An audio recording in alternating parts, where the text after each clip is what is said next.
النهاردة هنعمل مع بعض صينية الرقاق المصري، بس هنعملها بتكة حلوة قوي. هعملها معاكم بالكبد والقوانص، وممكن جدا تعملوها باللحمة المفرومة. دي اكتر اكلة مهمة ومطلوبة جدا في العزومات يا جماعة، وسهلة وبسيطة جدا.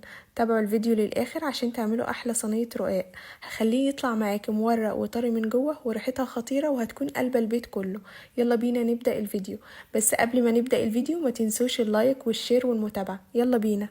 اول حاجه يا حلوين عملتها، سخنت الطاسه جدا ونزلت فيها معلقه سمنه كبيره، وبعد كده نزلت فيها 2 حبه بصل هشوحها كويس جدا، وبعد كده هنزل بالكبد والقوانص هفردها في الطاسه، وهفضل اقلب فيها لحد لونها ما يتغير. وبعد كده هضيف عليها طماطم بتخلي الحشوه جميله جدا، وهضيف كمان فلفل اخضر وجزر، وهقلب كويس. الخضار اللي انا ضفته ده يا جماعه بيخلي الحشوه جميله جدا وريحته خطيره. وهضيف كمان نص معلقه ملح ونص معلقه فلفل اسود وربع معلقه سبع بهارات، وبس كده. اظن شايفين الجمال والحلاوه دي كلها. طبعا الشوربه مكون اساسي في الوصفه. ضفت ليها 3 معالق سمنه، ولو لقيتوها محتاجه ملح ممكن تظبطوها. انا ما كنتش محتاجه فما ضفتلهاش اي حاجه. لازم استخدم الخليط ده وهو سخن، حتى لو برد سخنوه تاني. ننزل الرقاق في الشوربة واطلع على طول علشان الرقاق ما يتهريش، ونبتدي نحطه في الصينية، ننزل ونطلع على طول، خصوصا ان الشوربة سخنة مولعة فلازم اطلعه على طول. زي ما انتوا شايفين كده الورقة اللي بخلصها باخدها بالراحة وبرصها في الصينية بالشكل ده. هنعمل بنفس الطريقة، ننزل الرقاق في الشوربة ونطلعه على طول. طبعا الرقاق ده من الحاجات الجميلة جدا اللي بتنفع في رمضان. خلينا متفقين ان الرقاق من احلى واجمل الاكلات المصرية، وبتنفعنا جدا في العزومات يا جماعة. وحقيقي حقيقي من الاكلات الاساسية على السفرة المصرية، صح ولا ايه؟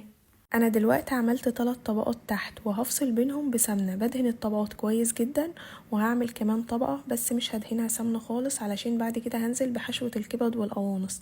الحشوة دي يا جماعة لازم تكون جوسي.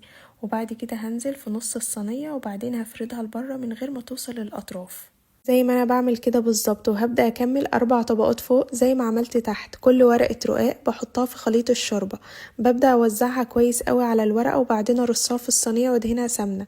ازاي تعرفوا ان صينية الرقاق هتطلع معاكم مورقة وناجحة وطرية من جوه؟ ان اول ما تحطوا الورق بكام ثانية يتحول لشكل العجين كده. وقبل ما تدخل الفرن بجيب سكينة وبقسمها بالشكل ده. الفرن بتاعي ساخن مسبقا على درجة حرارة 220، وبحطه في الرف الوسطاني لان الرقاق ما بياخدش اي وقت في الفرن. معايا كوباية لبن وبيضة وملح وفلفل اسود، وهقلب كل ده مع بعض، وهطلع صينية الرقاق من الفرن واصب الخليط وادخله تاني عشان تاخد لون. وده شكله بعد ما طلع من الفرن وسبته يرتاح 5 دقايق، وبعدين بدأت اقطعه. بجد حلو قوي، والتسوية مظبوطة جدا حقيقي، مفهوش ولا غلطة يا جماعة.